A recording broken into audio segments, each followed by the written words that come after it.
ओम शांति। बाबांकर महावाक्य आज डेट 30 जुलाई 2026। प्राप्त मुरली ओम शांति। बापदादा बाबा कहते मीठे बच्चे बाबांका भली निरहंकारी एवं निष्काम सेवाधारी आउ केही नुहंती। सारा विश्वर राजत्व पिला मानकु देई निजे बानप्रस्थरे रही जाई थांती। आजिर प्रश्न बाबा पचारचंती बाबांकर केउ संदेश सारा विश्वरे तुम मानको ही जणाइबाको हेबो। उत्तर समस्तंको जणाओ जे तुमे दुखहर्ता सुखकर्तांकर संतान अट। तुमे केबे हेले काहाकु दुख देबा उचित नुहे। तुमे सुखदाता बाबा को मने पकाओ, ताकू अनुसरण कर, तेबे अधा कल्प पाई तुमे सुखधाम को चली जीव। एही संदेश समस्त को देबा को हेबो। जे माने एही संदेश को जानी जीवन रे धारण करिवे से माने 21 जन्म पाई माया द्वारा अचेत हेबारु मुक्त होई जिवे। आजिर गीत हमारे तीर्थ न्यारे हैं। ओम शांति। मीठा मीठा आत्मिक पिला माने एही गीतर अर्थ तो बुझी जाइछंती। आम आत्मा मानकर सिए पिता अटंती। मुख्य हला आत्मा। एबे तुमे पिला माने जानिछ आमर आत्मा परम पिता परमात्मा का सम्मुखरे बसिछि। तुम मानकर रोल सोल अर्थात आत्मा सुप्रीम सोल। हाँ, बाबा कहते तुम्हें आत्मा माने होच सोल आ बाबा होचंदी सुप्रीम सोल बा परमात्मा का सम्मुखरे बसिछि। तुमर तो निजर शरीर अछि। एहांकर हेला लोन बा उधार नैथिबा शरीर। गुरु माने लोक मानको तीर्थ यात्रा कराइबा पाई नै जाइथांती। भक्ति मार्ग रे अनेक गुरु अछंती। भारत रे स्त्री निजर पति को मध्य गुरु ईश्वर मने करिथांती। बाबा पिला मानको बुझाउछंती तुमे माने संतान अटना। जानुछ जे आमे अविनाशी पितांकर संतान अटु। पुनर्बार अविनाशी संपत्ति नबा पाई बाबांको पाखकु आमे आसीछु। एबे हमको सद्गति प्राप्त करिवार अछि। एथिरे तो संपूर्ण निश्चय अछि ना। सारा दुनिया दुर्गति रे अछि, पतित होई जाइछि। पावन हवा पाई बाबा को डाकुछंती। तेबे भारत रे अनेक अनेक गुरु अछंती। काहार 100 जन अनुगामी थिबे तो आउ काहार 500 मध्य थिबे। काहार पुणी 50 जन मध्य थिबे। काहार लक्ष लक्ष कोटि कोटि मध्य थिबे। जेपरी आकांक्षा खोजो समुद्रायर गुरु अटंती। संपुद्रायर गुरु अटंती। तांकर मध्य केते अनुगामी अछंती। से माने तांको केते सम्मान देउछंती। सिए जहा भी करुथांतु किंतु तांकर बहुत सम्मान रहिछि। भक्ति मार्ग रे गुरु अनेक अछंती। से माने मध्य प्रमानुसारे थांती। काहार तो प्रचुर धन हेउछि। आकांक्षांकर तो बहुत रोजगार होई थाए। तांकर शिष्य माने तो ताकू हीरार ओजन करी दान देइथिले। निकिति रे गोटिए पटे हीरा रखिथिले एवं अन्य पटे गुरु को बसाइथिले। जदि एते हीरा दान करुछंती तेबे तांको पाखरे केते हीरा नथिबो। आजिकाली बहुतंको सुनारे मध्य ओजन करी दान देउछंती। आउ गोटिए हेला प्लाटिनियम, जहा कि सुना ठारू मध्य अधिक मूल्यवान अटे। प्लाटिनियम अधिक मूल्यवान अटे। सेथिरे मध्य ओजन करी दान करिथिले। गुरु मानकर देखो केते मर्यादा रहिछि। एभली गुरु तो अनेक अछंती। केते केबे तेबे एही सद्गुरु तुमे कौन देबो। बाबा कहते तेबे तुमे एही सद्गुरु को କ'ଣ ଦେବ? ତାଙ୍କୁ କ'ଣ ଓଜନ କରିବ? ହୀରାରେ ଓଜନ କରି ଦାନ କରିବ, ତାଙ୍କର ଓଜନ ହୋଇପାରିବ। ତାଙ୍କର ନିଜର ତ ଓଜନ କିଛି ନାହିଁ। ଶିବ ତ ହେଲେ ବିନ୍ଦୁ, ତୁମେ କ'ଣ ତାଙ୍କର ଓଜନ କରିପାରିବ? ତୁମର ଏହି ଗୁରୁ କେତେ ଆଶ୍ଚର୍ଯ୍ୟଜନକ, ସବୁଠାରୁ ହାଲୁକା, ବିଲକୁଲ ସୂକ୍ଷ୍ମ ଅଟନ୍ତି। ତୁମମାନଙ୍କର ଗୁରୁ ହେଲେ ଜଣେ। ତୁମେ ଜାଣିଛ ଶିବ ବାବା ତ ଦାତା ଅଟନ୍ତି। ଭଗବାନ କେବେ କିଛି ନିଅନ୍ତି ନାହିଁ, ସିଏ ତ ଦେଇଥାନ୍ତି। ତେଣୁ ତ ତାଙ୍କୁ ସମସ୍ତେ ଦାତା କୁହନ୍ତି। ସମସ୍ତେ ଈଶ୍ୱରଙ୍କ ଉଦ୍ଦେଶ୍ୟରେ ଦାନ କରିଥାନ୍ତି। ତେଣୁ ଭାବିଥାନ୍ତି ପରବର୍ତ୍ତୀ ଜନ୍ମରେ ଏହାର ପ୍ରାରବ୍ଧ ମିଳିବ। କାମନା ତ ରଖିଥାନ୍ତି ନା। ତେବେ ଇଏ ତ ହେଲେ ବେହଦର ପିତା। ୟାଙ୍କ ଭଳି ନିଷ୍କାମ ସେବା କେହି କରିପାରିବେ ନାହିଁ। ନିଷ୍କାମ ସେବା ମଧ୍ୟ କିପରି ଅଟେ? ପିଲାମାନଙ୍କୁ ବିଶ୍ୱର ସୁଖଧାମର ମାଲିକ କରୁଛନ୍ତି। ବାବା କ'ଣ ନିଜେ ବିଶ୍ୱର ମାଲିକ ହେଉଛନ୍ତି କି? ତାଙ୍କୁ ସୁଖର ସାଗର, ଶାନ୍ତିର ସାଗର, ପବିତ୍ରତାର ସାଗର କୁହାଯାଏ। ପିଲାମାନଙ୍କୁ ପ୍ରତ୍ୟେକ କଥା ଭଲ ଭାବରେ ବୁଝାଇ ଦିଆଯାଉଛି। ଏକମାତ୍ର ବାବାଙ୍କ ଠାରୁ ତୁମକୁ ଜୀବନ ମୁକ୍ତି ମିଳୁଛି। ବାବାଙ୍କ ଠାରୁ ସ୍ୱର୍ଗର ସମ୍ପତ୍ତି ମିଳୁଛି। ନିଶ୍ଚୟ ଭଲ।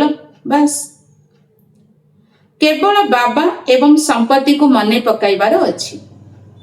ବାବାଙ୍କୁ କୁହାଯାଉଛି ଜ୍ଞାନର ସାଗର। ସାରା ସାଗରକୁ ସାହି ଅର୍ଥାତ କାଳି କରିଦିଅ, ସାରା ଜଙ୍ଗଲକୁ କଲମ କରିଦିଅ, ତେବେ ମଧ୍ୟ ତାଙ୍କର ମହିମା ଶେଷ ହେବ ନାହିଁ। ଯଦି ତୁମେ ଆରମ୍ଭରୁ ସବୁ ଜ୍ଞାନ ଲେଖି ବସିବ, ତେବେ ତୁମର ଅନେକ ପୁସ୍ତକ ହୋଇଯିବ। ଏହି ଜ୍ଞାନ ବହୁତ ମୂଲ୍ୟବାନ ଅଟେ, ଯାହାଙ୍କୁ ଧାରଣ କରିବାକୁ ହେବ। ତୁମେ ଜାଣିଛ ଏହି ଜ୍ଞାନ ପରମ୍ପରାରୁ ତ ଚାଲି ନଥାଏ। ଏବେ ତୁମକୁ ସମସ୍ତ ଜ୍ଞାନର ସାର ମର୍ମ ମିଳୁଛି। ନିଜର ପରିଚୟ ହେଉଛି ସେତିକି ଦରକାର। ବାବାଙ୍କର ପରିଚୟ ପାଇବା କାରଣରୁ ରଚୟିତାଙ୍କୁ ଜାଣିବା ଦ୍ୱାରା ରଚନାର ମଧ୍ୟ ଜ୍ଞାନ ଜାଣି ଯାଉଛ। ବୁଦ୍ଧି କହୁଛି ଯେଉଁମାନେ ସତ୍ୟ ଯୁଗରେ ଜନ୍ମ ନେଉଥିବେ ସେମାନଙ୍କର ପୁନର୍ଜନ୍ମ ମଧ୍ୟ ଅଧିକ ହେବ। ସୃଷ୍ଟି ଚକ୍ରରେ ଯେଉଁମାନେ ପ୍ରଥମେ ଆସିବେ ସେଇମାନେ ଆସିବେ। ଏହି ଚକ୍ରକୁ ମଧ୍ୟ ଭଲ ଭାବରେ ବୁଝିବାକୁ ହେବ। ଗୀତାରେ ଶୁଣିଲ, ଆମର ତୀର୍ଥ ସବୁଠାରୁ ଅଲଗା। ଶାରୀରିକ ତୀର୍ଥଯାତ୍ରା ଆଦି ତ ଜନ୍ମ ଜନ୍ମାନ୍ତର କରି ଆସିଛ। ଏହା କେବଳ ତୁମର ଗୋଟିଏ ଜନ୍ମର ଯାତ୍ରା ଅଟେ। ଏହି ଆତ୍ମିକ ଯାତ୍ରାରେ ଟିକିଏ ହେଲେ କୌଣସି କଷ୍ଟ ନାହିଁ। ଜ୍ଞାନଦାତା ଏକମାତ୍ର ସଦ୍ଗୁରୁ ଅଟନ୍ତି। ସଦ୍ଗତି ତ କାହାର ହୋଇନଥାଏ। ସିଏ ହେଉଛନ୍ତି ସର୍ବଶ୍ରେଷ୍ଠ ଜ୍ଞାନର ସାଗର। ତାଙ୍କ ଦ୍ୱାରା ସମସ୍ତଙ୍କର ସଦ୍ଗତି ହୋଇଯାଉଛି। ତେଣୁ ଆଉ କ'ଣ ଦରକାର? ପାଞ୍ଚ ତତ୍ଵ ଗୁଡ଼ିକ ମଧ୍ୟ ସତ ପ୍ରଧାନ ହେଇଯାଉଛନ୍ତି। ଏଠାରେ ସମସ୍ତେ ତମ ପ୍ରଧାନ ହେବା କାରଣରୁ ବାୟୁ ଆଦି ତମ ପ୍ରଧାନ ମଧ୍ୟ ହେଇଯାଇଛି। ତତ୍ଵ ଗୁଡ଼ିକ ମଧ୍ୟ ସେହିଭଳି ତମ ପ୍ରଧାନ ହୋଇଯାଇଛି। କେତେ ଭୂମିକମ୍ପ ଆଦି ହେଉଛି। ସତ୍ୟ ଯୁଗରେ ତ ଦୁଃଖ ହେବା ଭଳି କୌଣସି ଜିନିଷ ନଥିବ। ବାବା ତ ଦୁଃଖ ହର୍ତ୍ତା ସୁଖକର୍ତ୍ତା ଅଟନ୍ତି। ତୁମେମାନେ ତାଙ୍କର ସନ୍ତାନ ଅଟ। ତେଣୁ ତୁମକୁ କାହାକୁ ବି ଦୁଃଖ ଦେବାର ନାହିଁ। ସମସ୍ତଙ୍କୁ ଏହି ସୁଖ ପାଇବାର ରାସ୍ତା ଦେଖାଇବାକୁ ହେବ। ଏବେ ବାବା କହୁଛନ୍ତି ତୁମକୁ ସମସ୍ତଙ୍କୁ କେବଳ ସୁଖ ହିଁ ଦେବାକୁ ହେବ। ବାବା ତୁମକୁ ଅଧା କଳ୍ପ ପାଇଁ ଏଭଳି ସୁଖ ଦେଉଛନ୍ତି ଯାହାକି ସେଠାରେ ଦୁଃଖର ନାମ ରହିବ ନାହିଁ। ତୁମେ ଜାଣିଛ ବାବାଙ୍କ ଠାରୁ 21 ଜନ୍ମର ସମ୍ପତ୍ତି ପ୍ରାପ୍ତ କରିବା ପାଇଁ ଆମେ ଏଠାକୁ ଆସିଛୁ। ତୁମେ ବିଦ୍ୟାର୍ଥୀ ଅଟ ନା? ତୁମ ମନରେ ଅଛି ଯେ ଆମେ ଶିବ ବାବାଙ୍କ ଠାରୁ ସ୍ୱର୍ଗର ସୁଖ ନେଉଛୁ। ତେଣୁ ସବୁ ଦୁଃଖ ଦୂର ହୋଇଯିବ। ବାବା ଆମକୁ ଜାଗୃତ କରିବା ପାଇଁ ସଞ୍ଜୀବନୀ ବୁଟି ଦେଉଛନ୍ତି, ଯାହାକି 21 ଜନ୍ମ ପର୍ଯ୍ୟନ୍ତ ତୁମେ କେବେ ମୂର୍ଚ୍ଛିତ ହେବ ନାହିଁ। ଏହି ସଞ୍ଜୀବନୀ ବୁଟି ହେଲା ମନ୍ମନା ଭବ।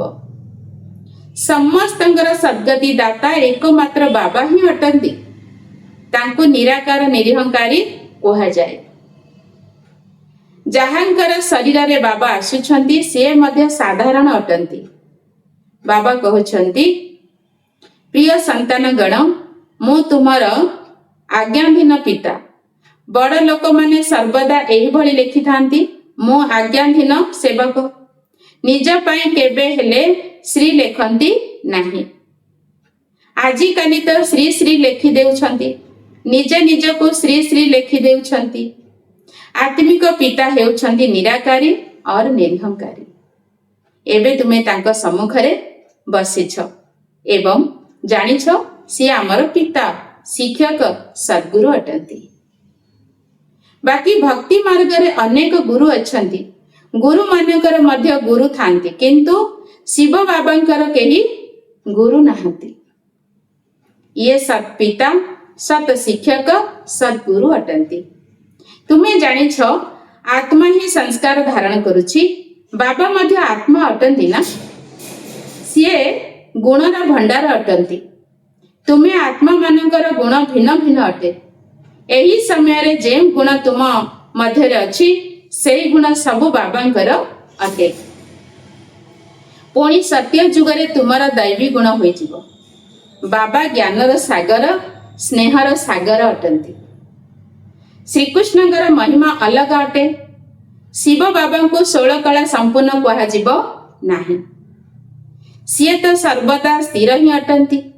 ବାବା କହୁଛନ୍ତି, ଏହି ଉପାଧି ତୁମେ ମୋତେ ଦେଇପାରିବ ନାହିଁ। ମୁଁ କଣ କେବେ ବିକାରୀ ହେଉଛି ଯେ ପୁଣି ସର୍ବଗୁଣ ସମ୍ପୂର୍ଣ୍ଣ ହେବି? ମୋର କଣ ୟାଙ୍କ ଭଳି ଅର୍ଥାତ ଶ୍ରୀକୃଷ୍ଣଙ୍କ ଭଳି ମହିମା କରିବ?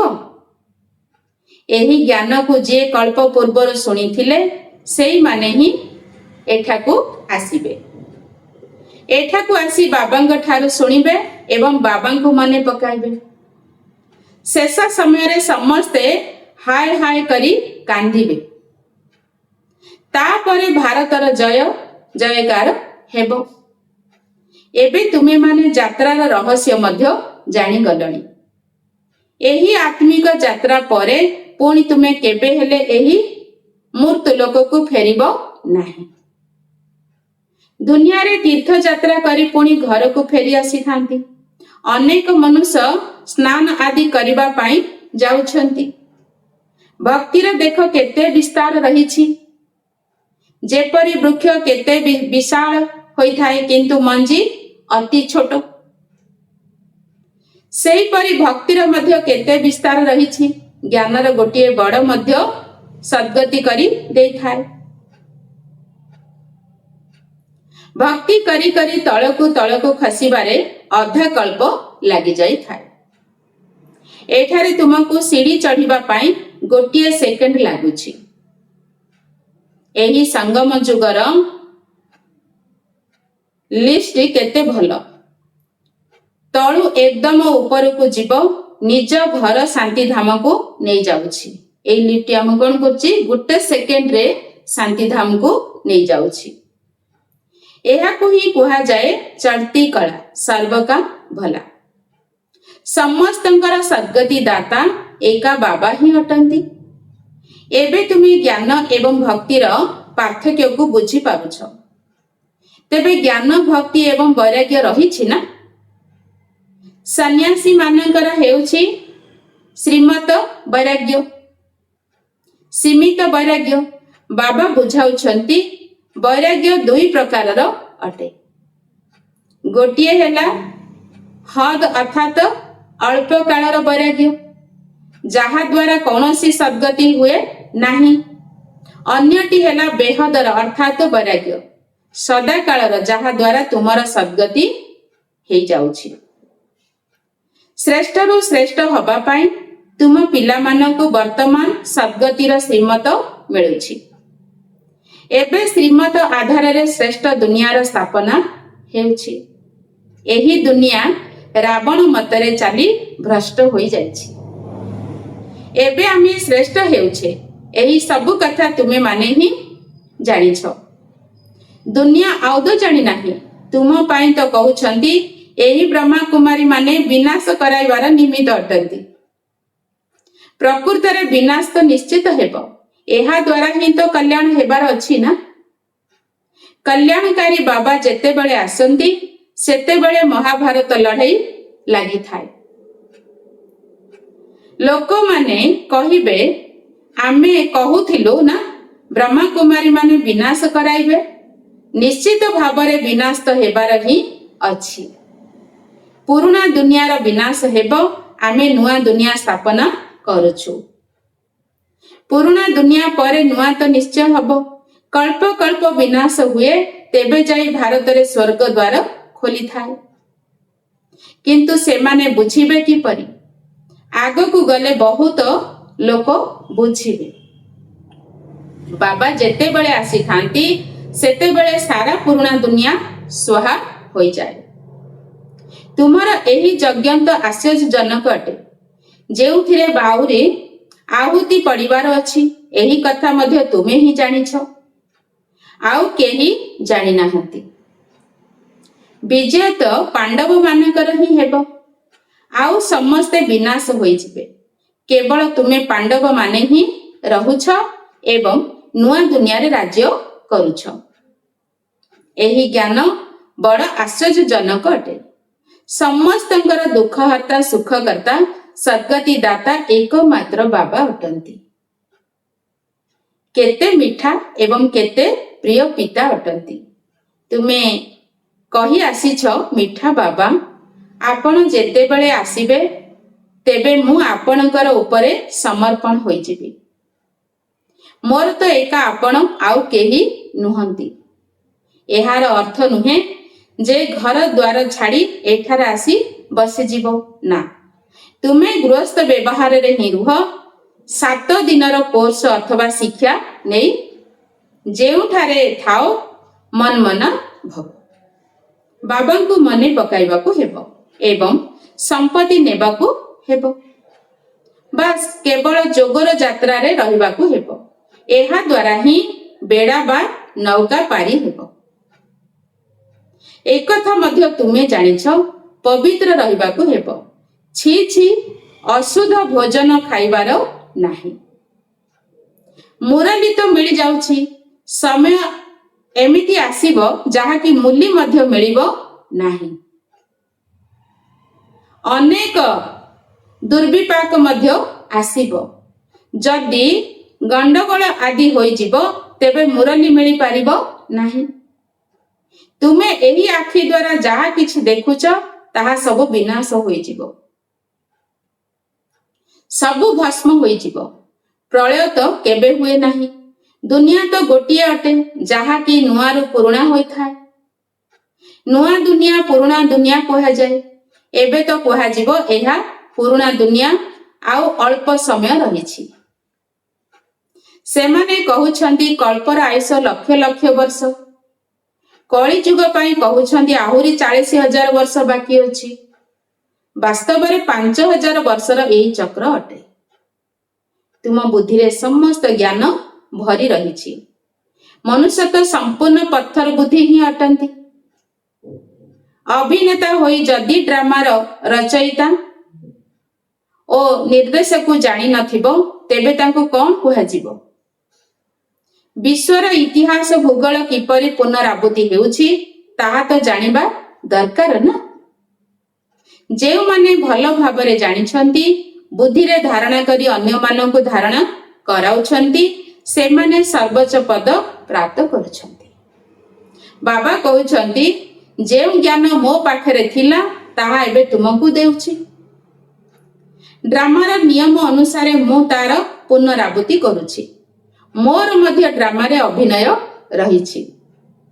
ଭକ୍ତି ମାର୍ଗରେ ମଧ୍ୟ ମୋର ଅଭିନୟ ରହିଛି। ଏବେ ତୁମକୁ ଆସି ନିଜର ପରିଚୟ ଏବଂ ରଚନାର ଯଥାର୍ଥ ସୃଷ୍ଟିର ଆଦି ମଧ୍ୟ ଅନ୍ତର ଜ୍ଞାନ ଦେଉଛି। ମୁଁ ମଧ୍ୟ ଡ୍ରାମାରେ ବନ୍ଧନରେ ବନ୍ଧା। ମୁଁ ତ ଥରେ ମାତ୍ର ହିଁ ନିଜର ପରିଚୟ ଦେଇ ସୃଷ୍ଟିର ଆଦି ମଧ୍ୟ ଅନ୍ତର ଜ୍ଞାନ ଶୁଣାଇବା ପାଇଁ ଆସୁଛି। ଆଚ୍ଛା, ମିଠା ମିଠା ଶିଖିଲା ଦେ ସନ୍ତାନ ମାନଙ୍କ ପ୍ରତି ମାତା ପିତା ବାପ ଦାଦାଙ୍କର ମଧୁର ସ୍ନେହ ସମ୍ପୂର୍ଣ୍ଣ ଶୁଭେଚ୍ଛା ଏବଂ ସୁପ୍ରଭାତ। ଆତ୍ମିକ ପିତାଙ୍କର ଆତ୍ମିକ ସନ୍ତାନ ମାନଙ୍କୁ ନମସ୍ତେ। ନମସ୍ତେ ବାବା, ନମସ୍ତେ। ଧାରଣ ପାଇଁ ମୁଖ୍ୟ ସାର। ପ୍ରଥମ ପଏଣ୍ଟ, ବାବାଙ୍କ ଭଳି ଆଜ୍ଞାକାରୀ ହେବାର ଅଛି। କେବେ ହେଲେ କୌଣସି କଥାରେ ନିଜର ଅହଙ୍କାର ଦେଖାଇବା ଉଚିତ ନୁହେଁ। ନିରାକାରୀ ଏବଂ ନିରହଙ୍କାରୀ ହୋଇ ରହିବାର ଅଛି। ନିରାକାରୀ ଏବଂ ନିରହଙ୍କାରୀ ହୋଇ ରହିବାର ଅଛି। ନମ୍ବର 2, ପିତା, ଶିକ୍ଷକ ଓ ସଦ୍ଗୁରୁ ଏହି ତିନି ସମ୍ବନ୍ଧର ପାର୍ଥକ୍ୟକୁ ଜାଣି ନିଶ୍ଚୟ ବୁଦ୍ଧି ହୋଇ ଶ୍ରୀମତରେ ଚାଲିବାକୁ ହେବ। ଆତ୍ମିକ ଯାତ୍ରାରେ ରହିବାକୁ ହେବ। ଆଜିର ବରଦାନ, ପୁରୁଷାର୍ଥ ଶବ୍ଦକୁ ଯଥାର୍ଥ ଭାବରେ ବ୍ୟବହାର କରି ସର୍ବଦା ଆଗକୁ ବଢୁଥିବା ଶ୍ରେଷ୍ଠ ପୁରୁଷାର୍ଥୀ ଭବ। ପୁରୁଷାର୍ଥର ଶବ୍ଦକୁ ଯଥାର୍ଥ ଭାବରେ ବ୍ୟବହାର କରି ସର୍ବଦା ଆଗକୁ ବଢୁଥିବା ଶ୍ରେଷ୍ଠ ପୁରୁଷାର୍ଥୀ ଭବ। କେବେ କେବେ ପୁରୁଷାର୍ଥ ଶବ୍ଦ ମଧ୍ୟ ମାୟା ଠାରୁ ହାରିବାରେ ବା ଅସଫଳତା ପ୍ରାପ୍ତ ହେବାରେ ବହୁତ ଭଲ ଢାଲ ପାଲଟି ଯାଇଥାଏ। ଯେତେବେଳେ କୌଣସି ଭୁଲ ହୋଇଯାଉଛି ସେତେବେଳେ କହି ଦେଉଛନ୍ତି ମୁଁ ତ ଏବେ ପୁରୁଷାର୍ଥୀ ଅଟେ। କିନ୍ତୁ ଯଥାର୍ଥ ପୁରୁଷାର୍ଥୀ କେବେ ବି ପରାଜିତ ହୋଇପାରିବେ ନାହିଁ। କାହିଁକି ନା ପୁରୁଷାର୍ଥ ଶବ୍ଦ ଯଥାର୍ଥ ଅର୍ଥ ହେଲା ନିଜକୁ ପୁରୁଷ ଅର୍ଥାତ୍ ଆତ୍ମା ମନେକରି ଚାଲିବା। ଏହିଭଳି ଆତ୍ମିକ ସ୍ଥିତିରେ ରହୁଥିବା ପୁରୁଷାର୍ଥୀ ମାନେ ତ ସର୍ବଦା ଲକ୍ଷ୍ୟ ସ୍ଥଳକୁ ସମ୍ମୁଖରେ ରଖି ଆଗକୁ ବଢିଥାନ୍ତି। ସେମାନେ କେବେ ହେଲେ ଅଟକି ଯାଆନ୍ତି ନାହିଁ କିମ୍ବା ଉନ୍ମୁଖ ଉତ୍ସାହକୁ ଛାଡନ୍ତି ନାହିଁ। ଆଜିର ସ୍ଲୋଗାନ, ସର୍ବଦା ମାଷ୍ଟର ସର୍ବଶକ୍ତିମାନର ସ୍ମୃତିରେ ରୁହ। ଏହି ସ୍ମୃତି ହିଁ ମାଲିକ ପଣିଆର ସ୍ମରଣ କରାଇ ଦେଇଥାଏ। ବାବା କହିଛନ୍ତି ସର୍ବଦା ମାଷ୍ଟର ସର୍ବଶକ୍ତିମାନର ସ୍ମୃତିରେ ରୁହ। ଏହି ସ୍ମୃତି ହିଁ ମାଲିକ ପଣିଆର ସ୍ମରଣ କରାଇ ଦେଇଥାଏ, ମନେ ପକାଇ ଦେଇଥାଏ ଯେ ଆମେ ହିଁ ମାଲିକ ଥିଲେ, ଏବେ ମଧ୍ୟ ମାଲିକ ହେଉଛନ୍ତି। କାରଣ ଆମେ ସର୍ବଶକ୍ତିମାନ ବାବାଙ୍କର ସନ୍ତାନ, ମାଷ୍ଟର ସର୍ବଶକ୍ତିମାନ। ଆଚ୍ଛା, ଓମ୍ ଶାନ୍ତି।